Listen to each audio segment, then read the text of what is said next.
Tanggal 26 September tahun 1997, Garuda Indonesia dengan nomor penerbangan 152 terjadwal terbang dengan rute Bandara Internasional Soekarno-Hatta Jakarta menuju ke Bandara Polonia Medan. Pesawat itu take off dari Jakarta pada pukul 4:41 UTC atau pukul 11:41 waktu Indonesia Barat. GA152 saat itu dalam penerbangan penumpang terjadwal reguler dan diperkirakan akan tiba di Bandara Polonia pada pukul 6:41 UTC atau pukul 13:41 waktu Indonesia Barat. Kapten saat itu bertugas sebagai pilot penerbang.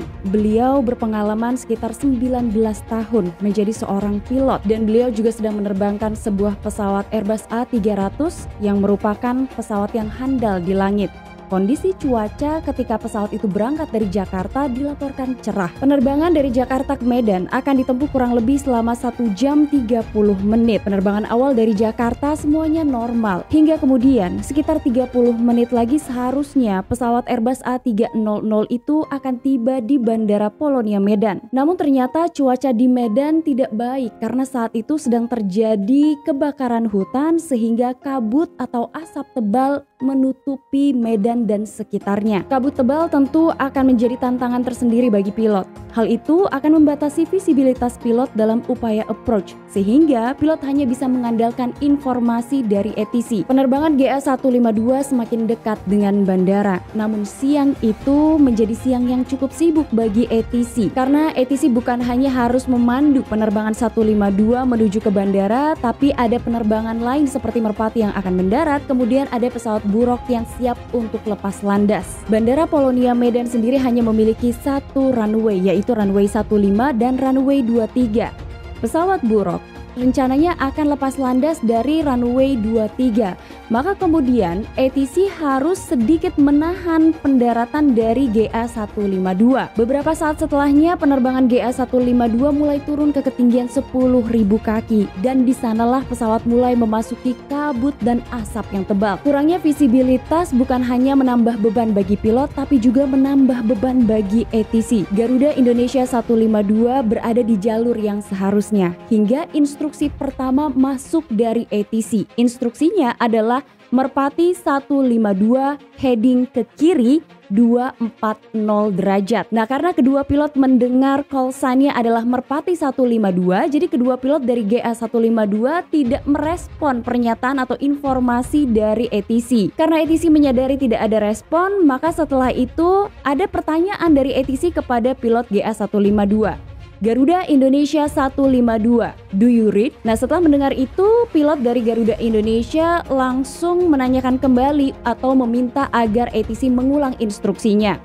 Nah, karena instruksi itu telah berlalu beberapa detik, maka kemudian instruksi kedua adalah agar pesawat GA152 ini belok ke kiri heading 235 derajat. Instruksi untuk belok ke kiri heading 235 itu diikuti dengan informasi agar pilot menuju ke runway 05 dari arah kanan. Pesawat Buruk telah lepas landas dari runway 23 dan saat itu GA152 mulai diminta turun ke ketinggian 2000 kaki. Masuk lagi instruksi dari ATC agar GA152 heading ke kanan 046 derajat. Instruksi itu kemudian dikonfirmasi oleh pilot GA152. Lantas kemudian beberapa saat setelahnya, Kapten meminta untuk pengaturan flaps 8. Dalam perspektif ATC, harusnya penerbangan 152 itu sedang final approach menuju ke runway 05. Namun kenyataannya, pesawat itu justru jaraknya sudah sangat dekat dengan daratan. Menyadari ada sesuatu yang aneh dengan penerbangannya, kedua pilot ini mulai berteriak karena mereka kaget di hadapannya justru adalah sebuah gunung. Sadar bahwa kondisi pesawatnya sedang dalam bahaya, yang dilakukan oleh Kapten adalah berusaha untuk mengangkat hidung pesawat itu ke atas dan menambah power dari pesawat. Namun pesawat dengan bobot sekitar 130 ton itu membutuhkan waktu yang lebih banyak untuk merespon input dari pilot. Sehingga yang terjadi di detik-detik berikutnya adalah sayap kanan pesawat mulai menabrak pepohonan dan di sana terdengar pilot berteriak pull up, pull up, pull up. Tapi kemudian setelah itu sayap kanan terus menabrak pepohonan hingga kemudian sayap kanan ini patah, tangki bahan bakarnya pecah. dan posisi pesawat terus miring ke kanan. Setelah itu posisi pesawat sulit sekali untuk diperbaiki lagi oleh kedua pilot dan tiba-tiba saja pesawat itu jatuh, meledak dan hancur. Ledakan yang terjadi sangat besar, bahkan puing-puing dari runtuhan pesawat itu tersebar sekitar 75 meter. Seketika semuanya menjadi sangat jelas ketika GA152 hilang dari radar ATC. Pada pukul 11.55 siang waktu setempat, para pilot mulai mempersiapkan penerbangan dari Jepang menuju ke Bali. Semuanya nampak normal. Ada beberapa hal yang dipersiapkan oleh para pilot di dalam penerbangan 865, seperti memeriksa daftar checklist, kemudian menyalakan mesin. Nah, pada saat mesin di pesawat itu dinyalakan oleh Kapten merasa tidak ada sesuatu hal yang aneh yang ia rasakan. Bahkan semua instrumen menunjukkan kondisi pesawat normal. Jam 12.01 siang waktu setempat, masuk instruksi dari ATC yang memerintahkan agar penerbangan Garuda Indonesia 865 hold di runway. Nah, hal itu dilakukan karena ada sebuah pesawat yang akan mendarat di Bandara Fukuoka. Hanya beberapa saat setelahnya, tepatnya pada pukul 12.06 siang waktu setempat, pesawat DC-10 milik Garuda Indonesia dengan nomor penerbangan 865 diizinkan lepas landas dari runway 16. Semua persiapan dan pemeriksaan berjalan dengan normal. Kapten lalu menginstruksikan First Officer untuk mengaktifkan auto throttle. Kemudian beberapa detik selanjutnya pesawat itu mulai meluncur di runway dan terdengar First Officer menyebutkan V1 rotate. Namun ternyata hanya beberapa saat saja setelah Kapten mendengar apa yang dikatakan oleh First Officer, ia mulai merasa ada sesuatu yang tidak beres dengan pesawat yang sedang diterbangkannya. Ia merasa pesawat itu tidak bisa benar-benar mengudara. Kapten sempat menduga jika pesawat itu bisa benar-benar terbang, mungkin ketinggiannya akan relatif rendah. Meskipun hidung pesawat itu sudah terangkat, tapi Kapten melihat kecepatannya mulai berkurang antara 3-6 knot. Dan ternyata dalam kondisi kebingungan yang dihadapi oleh Kapten di dalam penerbangannya, tanpa disadari oleh Kapten, ia justru membawa pesawat itu terus turun. Ketika Kapten sedang sibuk dengan upaya untuk memperbaiki sikap dan posisi pesawatnya, tiba-tiba saja Kapten dikagetkan dengan bunyi bang yang sangat keras. Dan setelah itu tiba-tiba saja ia juga merasa telah kehilangan daya dorong di pesawatnya. Menurut perasaan Kapten, jika saat itu ia tetap memutuskan untuk melanjutkan upaya lepas landasnya, maka ia bisa saja menabrak bangunan di sekitar bandara. Maka selanjutnya yang dilakukan oleh Kapten adalah berupaya untuk membatalkan upaya lepas landasnya. Ia sempat berpikir bahwa jika saja pesawat ini memang bisa terangkat, ia tetap akan berupaya untuk melanjutkan upaya take off-nya. Tapi ia tetap merasa ada sesuatu yang tidak beres dengan penerbangan itu. Langkah selanjutnya yang diambil oleh Kapten adalah ia mendorong kolom kontrol ke bawah. Lalu ia melakukan pengereman secara maksimum dan ia mendorong thrust reverse. Namun ternyata hanya beberapa saat setelahnya, tiba-tiba saja flight engineer berteriak kepada Kapten dan mengatakan bahwa pesawat itu telah mengalami kegagalan mesin nomor 1. Ternyata pada saat flight engineer menyatakan bahwa ada kegagalan mesin pada mesin nomor 1 di pesawat itu, Kapten tidak mendengar pernyataan dari flight engineer. Ternyata ada untungnya Kapten tidak mendengar pernyataan dari flight engineer, karena sebenarnya yang terjadi, kerusakan pada mesin pesawat DC-10 itu bukan terjadi pada mesin di nomor 1, tapi mesin nomor 3. Yang jelas karena flight engineer saat itu bingung dan juga takut sampai-sampai ia salah menyebutkan mesin mana yang mengalami kegagalan atau kerusakan.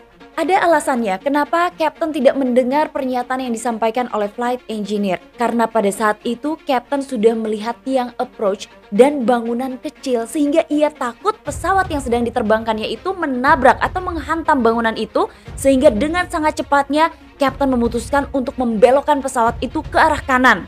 Ada kesaksian dari penumpang yang selamat. Ia mengatakan kepada media bahwa dari awal keberangkatan semuanya nampak normal. Tapi kemudian ketika pesawat itu meluncur di runway, ia merasakan ada getaran yang tidak biasa. Getarannya terlalu kuat. Awalnya ia dan penumpang lainnya merasa getaran itu adalah getaran yang normal ketika pesawat hendak lepas landas. Tapi kemudian hanya beberapa detik setelah getaran itu semakin meningkat lebih kuat lagi, para penumpang mengetahui pesawat itu mulai jatuh dengan sangat keras dan terjadi benturan sebanyak 2 kali. Hal yang dilihat dan disaksikan oleh para penumpang saat itu adalah ketika pesawat jatuh menghantam daratan, pesawat tidak berhenti. Pesawat terus meluncur dengan cepat dan saat itu pesawat mulai keluar dari runway, melintasi jalan dan setelah itu justru menghantam tanggul di bandara. Masih dari kesaksian penumpang, saat itu dikatakan ketika pesawat terus meluncur dengan sangat cepat, kepanikan di dalam pesawat terjadi karena barang-barang dari kompartemen atas mulai berjatuhan. Belum lagi di kabin pesawat DC-10 milik Garuda Indonesia itu mulai dipenuhi oleh asap yang pekat. Para penumpang saat itu mulai berteriak, mereka ketakutan dan tidak tahu apa yang harus mereka lakukan. Yang jelas, mereka hanya ingin menyelamatkan diri mereka masing-masing. Akhirnya, pesawat itu berhenti di daerah rerumputan sekitar bandara. Nah, ternyata pada saat proses pesawat itu meluncur keluar dari runway, saat itulah kondisi kedua mesin dari pesawat terlepas. Dan ketika pesawat berhenti di area rerumputan, terjadi kebakaran. Apa yang terjadi dengan penerbangan 865 ini disaksikan oleh salah seorang petugas bandara. Ia sempat melihat pesawat pada saat akan lepas landas, semuanya nampak normal. Tapi kemudian ia tiba-tiba saja melihat pesawat itu jatuh menghantam daratan, kemudian pesawat terseret dan terbakar. Garuda Indonesia dengan nomor penerbangan GA421 berangkat dari Mataram menuju Yogyakarta pada pukul 15.32 di tanggal 16 Januari 2002. Ini adalah penerbangan yang terjadwal dan menurut laporan pada saat itu penerbangan dari Mataram menuju Yogyakarta lancar sampai akhirnya pesawat ini tiba di wilayah Yogyakarta. Flight crew pada saat itu mengamati kumpulan awan cumulonimbus di weather radarnya. Kemudian pada pukul 16.08 karena adanya traffic, maka pesawat ini diinstruksikan oleh ATC dari Bali untuk menurunkan ketinggian dari 31.000 kaki hingga 28.000 kaki. Saat mulai turun ke ketinggian 28.000 kaki, flight crew pada saat itu melihat di weather radar bahwa ada area merah, kuning, dan juga hijau di jalur yang akan mereka lalui. Pilot memutuskan untuk mengambil celah kiri atau membawa pesawat ini ke bagian awan yang tipis. Namun pada saat pesawat masuk ke bagian awan tipis tersebut, radar cuaca menunjukkan keseluruhan area berwarna merah. Flight crew bersiap untuk memasuki turbulence dengan mengurangi kecepatan 280 knots, mengaktifkan sabuk pengaman dan mengaktifkan anti-ice. Dan pada saat itu pilot meminta turun ke ketinggian 19.000 kaki. Sesaat setelah pesawat memasuki area awan cumulonimbus, terjadi turbulensi yang parah disertai dengan hujan lebat dan es. Suara benturan es ke badan pesawat dan juga ke kaca pesawat membuat komunikasi antara pilot dengan kopilot ini jadi terganggu. Mereka bahkan harus berteriak-teriak. Tidak ada pilihan lain selain terus menembus awan dan di ketinggian 23.000 kaki tiba-tiba mesin pesawat mati.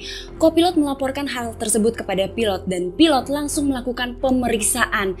Ternyata bukan hanya mesin, tapi daya listrik pun ikut mati. Instrumen pesawat mati dan pesawat dalam keadaan gliding. Lalu kopilot mencoba prosedur untuk menyalakan mesin dan juga EPU, namun usahanya tidak berhasil. Kopilot berusaha untuk menghubungi ATC namun tidak berhasil meskipun ia sudah berteriak Mayday, Mayday, Mayday. Lalu setelah itu, pilot meminta agar kopilotnya menaruh mic, kemudian mengajaknya untuk berdoa. Setelah itu, sang kapten memekikan Allahu Akbar, lalu meminta agar kopilot ini konsentrasi pada kondisi pesawat. Dari ketinggian 23.000 kaki, pesawat turun ke ketinggian 8.000 kaki, dan pada saat itu pesawat sudah keluar dari awan. Kira-kira membutuhkan waktu 3 menit. Setelah itu, di ketinggian 8.000 kaki itulah ternyata kedua awak pesawat ini bisa melihat daratan. Pilot dan kopilot kemudian berdiskusi untuk menentukan di mana mereka bisa melakukan pendaratan darurat. Kemudian kopilot memberikan saran untuk melakukan pendaratan darurat di sawah. Namun karena banyak hal yang dipikirkan oleh pilot sehingga akhirnya digagalkan. Yang dipikirkan oleh pilot salah satunya adalah keselamatan para penumpang karena ia khawatir akan banyak korban apabila melakukan pendaratan darurat di sawah. Beberapa saat kemudian pilot melihat ada sungai, kemudian berpikir untuk melakukan pendaratan darurat di atas sungai.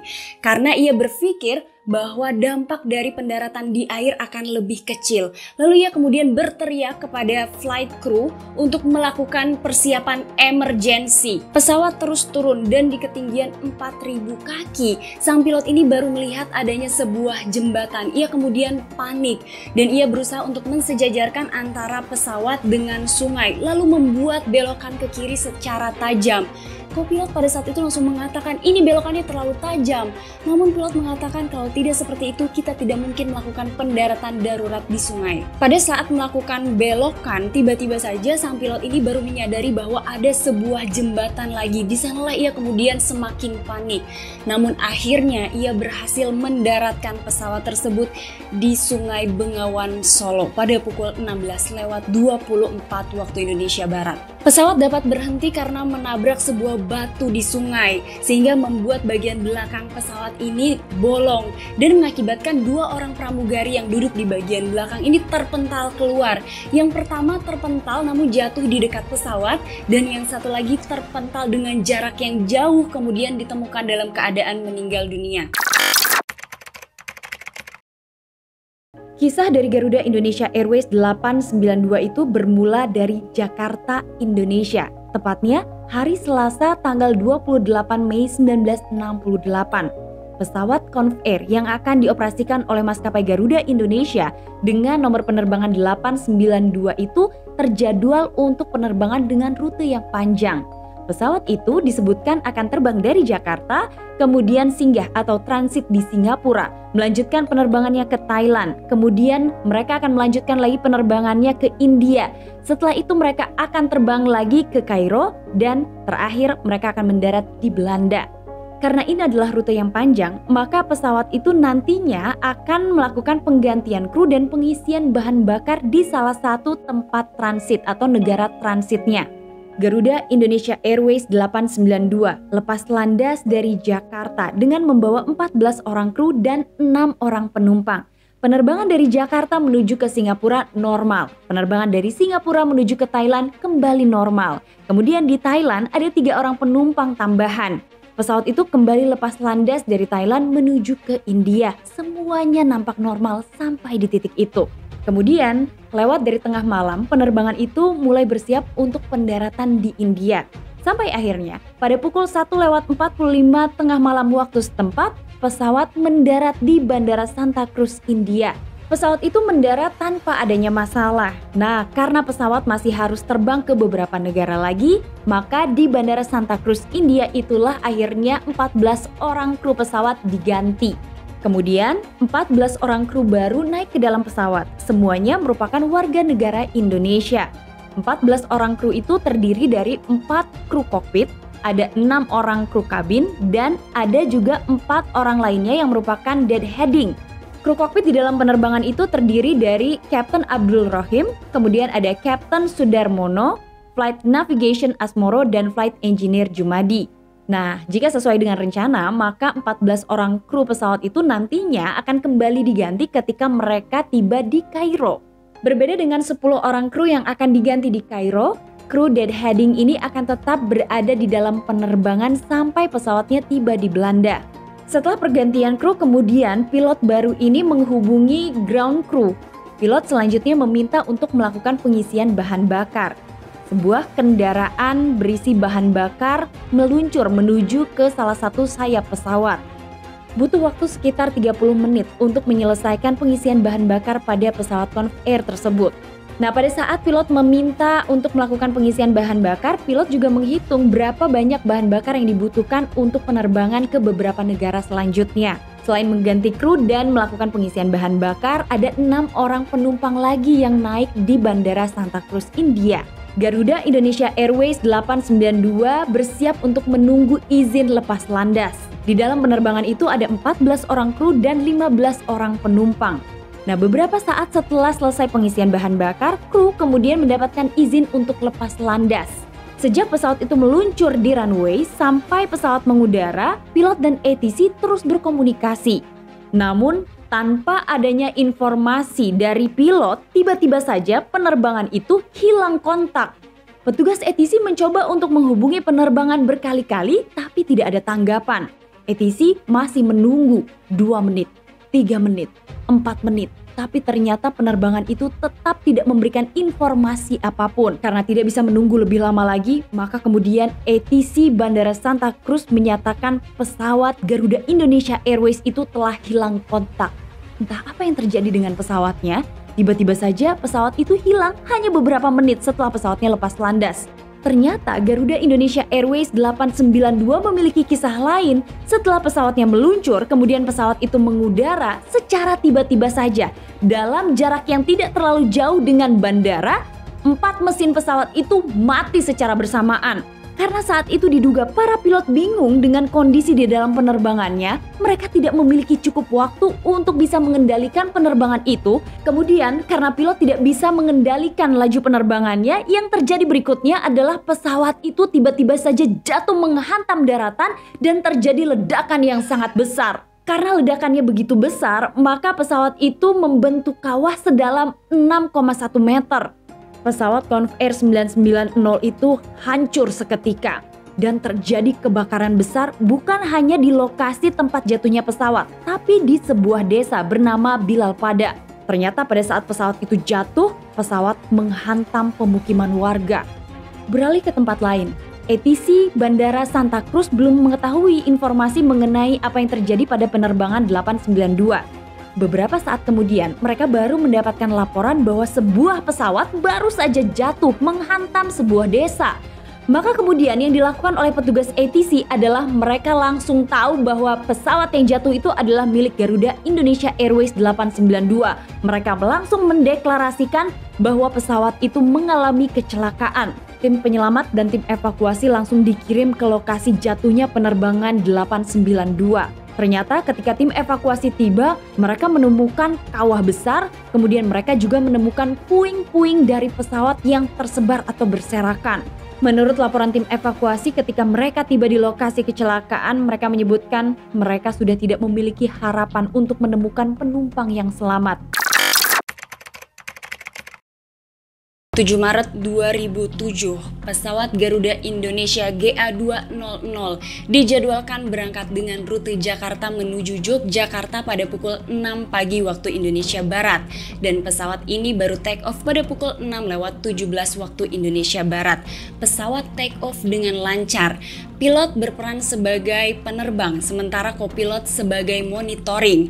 Pesawat kemudian terus naik ke ketinggian dan ATC Jakarta menghubungi untuk tetap mempertahankan ketinggian di 27.000 kaki, kemudian menghubungi ATC Yogyakarta. GA200 kemudian menghubungi ATC Yogyakarta dan pada saat itu ATC Yogyakarta menginstruksikan agar pesawat ini melakukan pendaratan di landas pacu 09. Kemudian terjadilah diskusi antara kru penerbangan.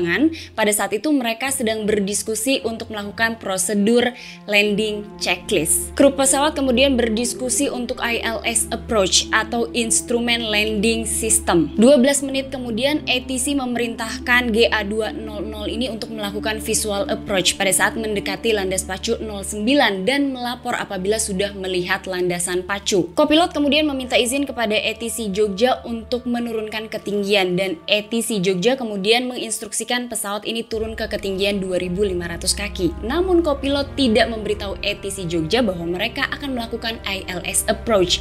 Jadi sepengetahuan ATC Jogja, mereka tetap akan melakukan visual approach. 15 menit sebelum pesawat ini melakukan pendaratan, pesawat mengalami turbulence karena tiba-tiba saja ada angin kencang.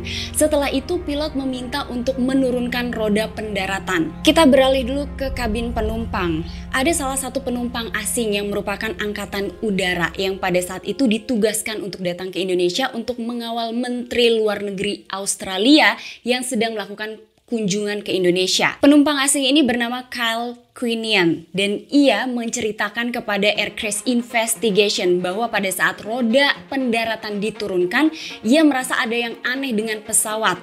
Pesawat ini turun terlalu cepat. Kemudian ia mengatakan hal yang sama kepada atasannya, dan atasannya pun mengatakan bahwa ada sesuatu yang aneh dengan pesawat ini. Kemudian Kyle mengatakan kepada atasannya, kita harus bersiap-siap. Pilot menginstruksikan check speed dan flaps 15. Kemudian terdengar bunyi alarm GPWS dan kopilot langsung mengatakan flap 5. Setelah mendengarkan alarm yang terus-terusan berbunyi, kemudian kopilot mengaktifkan flap 5 dan bunyi GPWS masih tetap terus terdengar dan pesawat turun dengan kecepatan yang sangat cepat. Dan kopilot kemudian mengatakan kepada pilot, "Wah, Cap, go around Cap." Dengan kecepatan yang sangat tinggi, roda pesawat menyentuh landas pacu. Kemudian terjadi loncatan untuk pertama kali. Terjadi lagi loncatan yang kedua dan ternyata pesawat belum berhenti sampai akhirnya terjadi loncatan ketiga. Setelah itu kemudian pesawat terus melaju dengan sangat kencang hingga akhirnya menabrak pagar bandara, kemudian melewati sebuah tanggul dan akhirnya berhenti di persawahan. Sementara itu di kabin penumpang, pada saat pesawat turun dengan sangat cepat, Kyle pada saat itu tidak bisa melakukan apa-apa selain menggunakan safety belt. Kemudian ia berpegangan pada kursi bagian depan dan menundukkan kepalanya karena khawatir akan terjadinya benturan. Kemudian roda dari pesawat ini menyentuh landasan pacu. Setelah itu lompat yang pertama kali, situasi di dalam kabin sudah mulai panik. Apa yang sebenarnya terjadi hingga mereka hampir terloncat dari kursinya masing-masing. Kemudian terjadi lagi lompatan yang kedua dan seluruh penumpang semakin bingung dan cemas. Apa yang sebenarnya terjadi dengan pesawat ini hingga terjadi hentakan berkali-kali dan akhirnya penumpang ini terpental dari kursinya. Dan hal itu berulang lagi untuk ketiga kalinya dan penumpang di dalam kabin semakin ketakutan, semakin bingung dan semakin suasananya mencekam karena barang-barang dari atas mulai berjatuhan. Kejadian ketiga kali tidak membuat pesawat akhirnya berhenti karena roda bagian depan ternyata dan membuat perut pesawat ini terseret sampai akhirnya menabrak pagar bandara, kemudian melewati tanggul dan baru berhenti di daerah persawahan. Kyle mengatakan kepada dirinya sendiri bahwa ia harus bertahan. Suasana di dalam kabin pada saat itu sangat kacau. Api mulai menjalar dengan cepat dan banyak sekali penumpang yang sudah cedera. Kyle menyadari ia sudah tidak punya waktu lagi untuk menunggu tim penyelamat datang, maka ia langsung menuju ke pintu pesawat untuk membukanya. Namun terhalang karena kobaran api sehingga Kyle kemudian langsung berlari ke daerah pintu darurat. Ia mencoba untuk membukanya namun ternyata sulit. Setelah dipaksa dan ia mendapatkan pertolongan dari penumpang Indonesia, pintu tersebut bisa terbuka dan akhirnya seluruh penumpang terburu-buru untuk bisa keluar dari pesawat. Setelah pintu pesawat terbuka, Kyle sempat melihat ke arah kursi atasannya dan di sana ia melihat atasannya dalam keadaan terluka di bagian kepala dan di beberapa bagian lainnya. Ia langsung berusaha menyelamatkan atasannya dengan membawa atasannya keluar dari pesawat, kemudian mengamankan atasannya dengan jarak 100 meter dari pesawat. Pada saat itu, Kyle mengatakan kepada atasannya untuk menunggu sampai Kyle datang kembali ke tempat itu. Atasannya mengatakan iya, kemudian Kyle pergi. Ternyata Kyle ini bukan pergi untuk mencari pertolongan atau bantuan, tapi ternyata Kyle kembali ke dalam pesawat untuk membantu mengevakuasi penumpang yang belum keluar dari pesawat. Dan pada saat itu Kyle menceritakan kondisi di dalam pesawat sudah penuh dengan kobaran api dan asap yang membumbung. 119 orang penumpang selamat, 21 orang meninggal dunia, salah satunya adalah pramugari, dan ada 12 orang luka berat, salah satunya adalah pramugari. Dan sementara di ruang kokpit ada pilot dan juga kopilot dalam kondisi selamat tanpa luka. Setelah pesawat menabrak pagar bandara kemudian berhenti di area sawah, pesawat dalam kondisi hancur di bagian depan dan juga samping sebelah kanan dan timbul kobaran api akibat kebocoran bahan bakar hingga terjadi ledakan yang sangat kencang. Evakuasi segera dilakukan. Dari keterangan para pemadam kebakaran, mereka memberikan keterangan bahwa mereka melihat pesawat ini melakukan pendaratan dengan kecepatan yang luar biasa cepat cepat, lebih cepat dari pesawat biasanya. Mereka langsung bersiap melakukan evakuasi. Namun ternyata mobil pemadam kebakaran ini tidak bisa langsung menjangkau area di sekitar pesawat karena terhalang oleh tanggul dan juga sawah.